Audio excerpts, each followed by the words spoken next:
Hello दोस्तों, नमस्कार। पति पत्नी और प्रेमी, दिल छू लेने वाली कहानी। पति पत्नी की कहानी ज़रूर सुने दोस्तों। ये कहानी आप पूरा ज़रूर सुनिएगा और अच्छा लगे तो लाइक सब्सक्राइब ज़रूर कीजिएगा। रात अति जवां थी। अपने बिस्तर पर लेटी निशा फ़ोन पर समीर से प्यार भरी बातें कर रही थी, लेकिन समीर ने जैसे ही निशा से अगले दिन होटल में मिलने की बात कही तो उसके दिल की धड़कनें तेज हो गई। उसे समझ में नहीं आ रहा था कि वो उसकी बात का हाँ में जवाब दे या ना में। समीर की बातों को सुनकर निशा ने अपने कांपते हुए होठों से कहा, निशा, होटल? कौन सा hotel? Sameer, hotel Blue Diamond. Nisha, कुछ गड़बड़ तो नहीं हो जाएगी न समीर? समीर, कैसी गड़बड़? निशा, आई मीन किसी को पता तो नहीं न लग जाएगा हमारे रिश्तों के बारे में? समीर, डर लग रहा है निशा, बहुत तो मिलना कैंसिल कर देते हैं। निशा थोड़ी देर खामोश रही। उसने अपने बिस्तर के सामने रखे अपने पति पंकज की तस्वीर की ओर देखा, फिर कुछ सोचा और समीर से कहा, निशा, समीर, जब प्यार किया तो डरना क्या, मैं आ रही हूँ तुमसे मिलने। अगले दिन निशा समीर से मिलने होटल ब्लू डायमंड पहुंच गई। उसने लाल रंग की साड़ी पहन रखी थी, होठों पर उसी रंग की मैचिंग लिपस्टिक, कानों में बड़े बड़े टक्स और खुले बालों में वो किसी अप्सरा जैसी लग रही थी। उसने होटल के रिसेप्शन पर जाकर कहा, निशा, रूम नंबर 311। होटल के रिसेप्शन पर खड़ी रिसेप्शनिस्ट ने उसकी ओर मुस्कुराकर देखा और कहा, रिसेप्शनिस्ट, 3rd फ्लोर साइड में 4था कमरा। निशा, मेरी बुकिंग है आज की। रिसेप्शनिस्ट, जी मैम, ये रही आपके कमरे की चाबी। ऊंचे सैंडल पहने खटखट करती हुई निशा रूम नंबर 311 में पहुंची। दरवाज़ा खोला और कमरे में प्रवेश कर गई।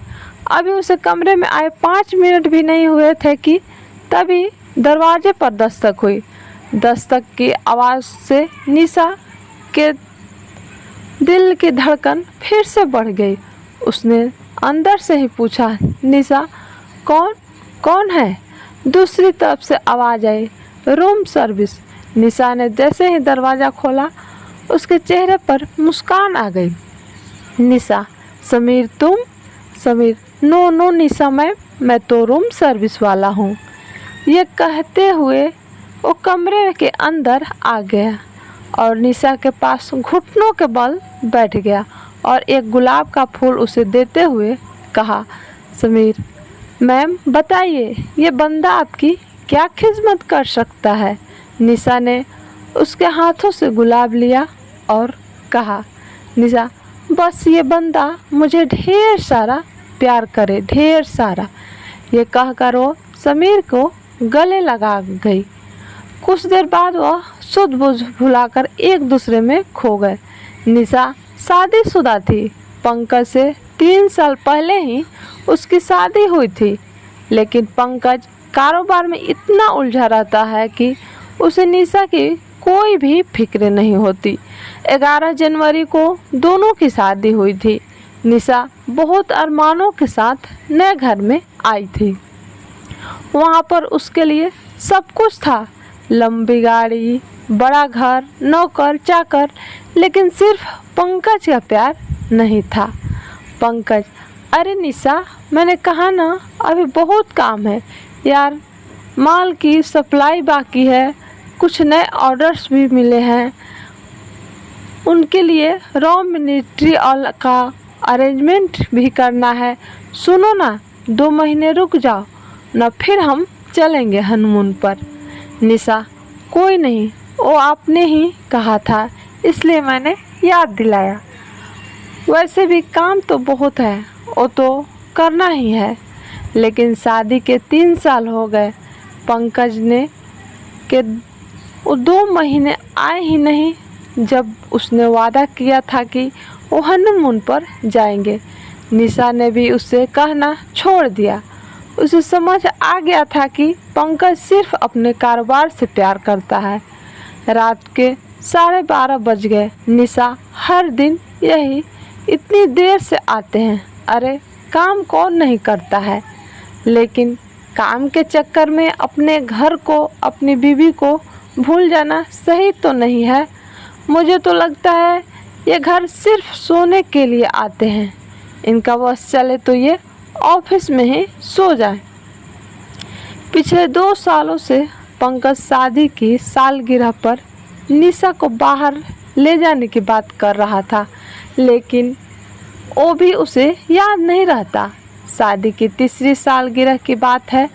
पंकज, अरे निशा, मैं प्रॉमिस कर रहा हूँ, आज मैं बिल्कुल भी नहीं भूलूँगा। आज हम दोनों न सिर्फ बाहर खाएंगे बल्कि लॉन्ग ड्राइव पर भी चलेंगे। और अगर मैं भूल भी गया तो मुझे शाम को 7 बजे कॉल करके याद दिला देना। ठीक है, चलो अब मुझे जाने दो एंड हैप्पी एनिवर्सरी। ये कहकर पंकज फैक्ट्री के लिए निकल गया। रात के 8 बज गए, पंकज घर नहीं आया। निशा ने उसे कॉल किया।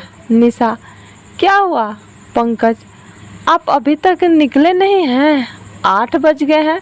पंकज, निशा माय डियर वाइफ, मैं भूला नहीं हूँ, थोड़ी देर और यार, मैं निकलता हूँ। एक काम करो, तुम ड्राइवर को बोलो तुम्हें होटल साइंस में छोड़ दे, मैं तुम्हें वहीं मिलता हूँ। निशा होटल सनशाइन में पहुँच गई। वहाँ पहुँचकर उसे 10 बज गए, लेकिन पंकज नहीं आया। उसने 2 बार उसे कॉल भी किया, लेकिन उसने उसका कॉल कट कर दिया। निशा, गलती मेरी ही है, मैं ही उनसे कुछ ज़्यादा एक्सप्रेशन लगा लेती हूँ। उनकी पहली प्रायोरिटी उनका काम ही है। निशा ने घड़ी की ओर देखा तो 10:30 बजने वाले थे। उसने एक बार और कॉल किया और इस बार पंकज ने कॉल पिक कर लिया। पंकज, क्या तुम बिल्कुल स्टूपिड हो क्या? अरे मैं यहाँ काम पे बिजी हूँ और तुम कॉल पर कॉल किए जा रही हो। निशा, लेकिन आपने तो मुझे यहाँ होटल सनशाइन में वेट करने के लिए कहा था। पंकज, हाँ कहा था, लेकिन काम भी तो है ना, उसे छोड़कर आ जाऊँ? सुनो, एक काम करो, तुम डिनर कर लो, मेरा आना थोड़ा मुश्किल है। निशा, आज हमारी एनिवर्सरी है पंकज। पंकज, हाँ तो क्या हुआ, तुम अकेले एंजॉय कर लो ना स्वीट हार्ट। चलो अब मैं फ़ोन रखता हूँ, मुझे बहुत काम है। पंकज की बातें निशा को कानों में गूंजने लगी। अकेले एंजॉय कर लो ना। उसकी आंखों में आंसू आ गए। दो अपने टेबल से गुस्से में उठी और होटल से घर वापस आने के लिए निकलने ही वाली थी कि एक बहुत ही हैंडसम लड़का उसके पास और बोला, लड़का, excuse me ma'am, my name is Sameer, आप किसी का वेट कर रही हैं क्या? निशा, आपको उससे क्या मतलब? समीर, देखिए मुझे गलत मत समझिए, मैं बहुत देर से आपको देख रहा हूँ, मैं आपको परेशान हूँ, किसी को बार बार कॉल भी कर रही हैं, कोई आने वाला है क्या? समीर की बातों को सुनकर निशा फूट पड़ी। उसकी आंखों में आंसू सारे बंद तो बहने लगे। समीर, क्या हुआ मैम, आप रोने क्यों लगी? कोई प्रॉब्लम है क्या? आप मुझे बतलाइए ना। पता नहीं उस घड़ी ऐसा क्या हुआ, निशा का अकेलेपन का दुख उससे संभाला नहीं गया। उसने सारी बातें समीर से कह दी। समीर, जानती हैं, किसी भी रिलेशनशिप को बांधकर जो रखता है वो प्यार, इंसान कितना भी परेशान हो, अगर प्यास से कोई गले लगा लेता है ना, तो बड़ी से बड़ी परेशानी भी बर्फ़ की तरह पिघल जाती है। अफसोस कि आपके पास सब कुछ रहते हुए भी प्यार से गले लगाने वाला उस शख्स नहीं है जिसके गले लगाकर आप सब कुछ भुला जाए। समीर की यह पहली मुलाकात थी। उसे पहली मुलाकात में समीर का जादू निशा पर चढ़ गया था। समीर एक सिंगर था। उसकी एक एक बात निशा को बहुत पसंद आती थी। वो जिस तरह निशा का ध्यान रखता, उसकी केयर करता, ये बात निशा को बहुत अच्छी लगती। समीर को भी निशा बहुत पसंद थी। हालांकि दोनों ने कभी एक दूसरे से खुलकर बात नहीं कहा, लेकिन आखिर कब तक वो इससे दूर रहते। एक दिन समीर ने निशा को प्रपोज कर दिया। निशा, समीर तुम जानते हो ना मैं शादीशुदा हूँ, फिर भी मुझे प्रपोज कर रहे हो।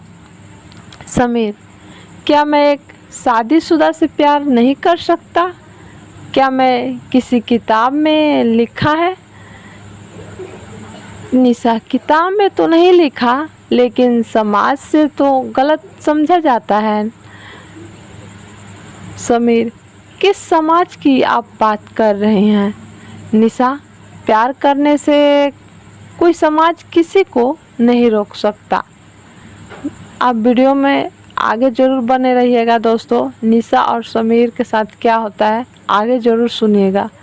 अरे, प्यार ही तो वो शक्ति है जिससे आपका समाज चलता है। अगर आप उससे ही निकाल दोगे तो फिर क्या बचेगा? समीर की बातें निशा को समझ तो नहीं आई, लेकिन समीर के बिना वो नहीं रह सकती थी। दोनों छिप छिप कर मिलने लगे। उन्होंने सारी सीमाएं भी कई बार लांघ दी। उसे नहीं पता था कि समीर उसका यूज कर रहा है। आगे वीडियो में बने रहिएगा दोस्तों। आगे क्या होता है ज़रूर सुनिएगा। उसे निशा से लाखों रुपए ऐंठ लिए थे और वो उससे अय्याशी भी करता था। समीर, सोने के अंडे देने वाली मुर्गा हाथ लगी है मेरे। अपनी लाइफ तो बिल्कुल ही सेट है। हालांकि कभी कभी निशा को भी लगता था कि समीर उससे बार बार पैसे क्यों मांगता है। उसे ये भी लगता था कि वो अपने पति को धोखा दे रही है। दोस्तों, आप वीडियो में देखिएगा, ये गलती कभी भी एक औरत को नहीं करनी चाहिए। लेकिन उस रिश्ते में उसे अब घुटन सी होने लगी थी, इसलिए समीर का साथ उसे अच्छा लगता था। लेकिन आखिर समीर और निशा का रिश्ता कब तक छिपता? आखिरकार पंकज को अपने लोगों द्वारा समीर के बारे में पता लग गया। उसे ये भी पता लग गया कि समीर बहुत ही बदमाश किस्म का लड़का है। उसने शहर की और भी कुछ औरतों से ऐसे नाजायज संबंध बना रखे हैं। वह उसका पहले तो फ़ायदा उठाता है और फिर बाद में उन्हें ब्लैकमेल करता है। पंकज समीर की असलियत निशा के बताने वाला था। तभी एक दिन समीर ने 10 लाख निशा से मांगे। निशा, 10 लाख? मेरे पास से इतने रुपए नहीं हैं समीर, और मैं अपने पति से इतने पैसे मांगी तो उन्हें शक हो जाएगा। वीडियो में आगे ज़रूर बने रहिएगा दोस्तों। समीर, वो सब मैं नहीं जानता। नहीं, मुझे पैसे चाहिए। अगर तुमने मुझे पैसे नहीं दिए तो मैं तुम्हारे पति से पैसे मांग लूँगा। निशा, ये तुम क्या कह रहे हो? तुम तो मुझसे प्यार करते हो ना? समीर, मैं प्यार सिर्फ पैसों से करता हूँ। निशा, पैसों से? पैसे दो, नहीं तो तुम्हारी इज्जत नीलाम कर दूँगा। निशा, नहीं समीर, तुम ऐसा कुछ भी ऐसा मत करना। पंकज ने निशा और समीर की सारी बातें सुन ली। उसने उससे कहा, पंकज वो बहुत बदमाश लड़का है। निशा, बहुत बदमाश? निशा, कौन? किसकी बातें कर रहे हैं आप? पंकज, वही जो तुम्हें फ़ोन पर ब्लैकमेल कर रहा है। वीडियो में आगे क्या होता है आप वीडियो में ज़रूर बने रहिएगा दोस्तों। और लाइक, सब्सक्राइब, शेयर ज़रूर कीजिएगा, कमेंट भी कीजिएगा। जो मुझसे प्यार करता है समीर, मैं सिर्फ पैसों से करता हूँ। निशा, पैसों से? पैसे दो, नहीं तो तुम्हारी इज्जत नीलाम कर दूँगा। निशा, नहीं समीर, तुम ऐसा कुछ मत करना। पंकज ने निशा और समीर की सारी बातें सुन ली। उसने कहा, पंकज वो बहुत बदमाश लड़का है।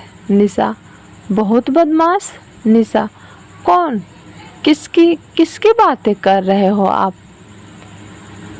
पंकज, वही जो तुम्हें फ़ोन पर ब्लैकमेल कर रहा है।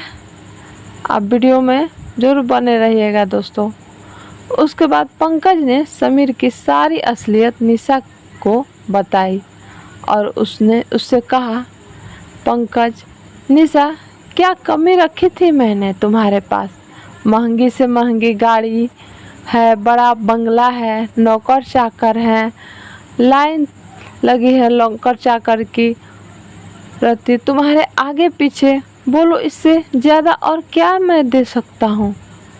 निशा, प्यार ही तो नहीं दिया आपने मुझे कभी।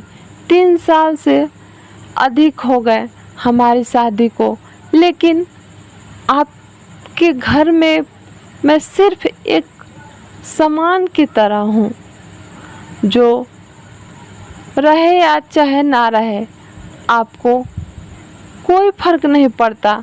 कभी आपने 2 मिनट बैठकर मुझसे कुछ पूछा? कभी प्यार से मुझे गले लगाया? कभी प्रेम से मेरी तरह देखा? नहीं, कभी नहीं। काम काम काम, आपके लिए काम ही सब कुछ है। मैं जानती हूँ कि मैंने गलती की है, लेकिन कसूरवार भी आप हैं। पहली बार पंकज को लगा कि उससे सही में बहुत बड़ी गलती हो गई है। वो अपनी फैक्ट्री, अपने क्लाइंट्स और अपने काम में ही बिजी रह गया। उसे 2 मिनट की फुर्सत उस शख्स के लिए नहीं थी जिसने वो अग्नि के आगे 7 फेरे लगाकर लाया था। उसे तो लगता था कि पैसा ही सब कुछ है। वो सारी चीज़ें निशा को दे तो रहा था, लेकिन प्यार और अपना समय वो उसे दे ही नहीं पाया, जिसकी ज़रूरत उसे सबसे ज़्यादा थी। पंकज, निशा, मैं बहुत बड़ी गलती की है, लेकिन मैं इस गलती को सुधारना चाहता हूँ। प्लीज़ मुझसे दूर मत हो, मुझे माफ़ कर दो। मैं वादा करता हूँ कि मैं बिल्कुल बदल जाऊँगा। निशा, आप भी मुझे माफ़ कर दीजिए।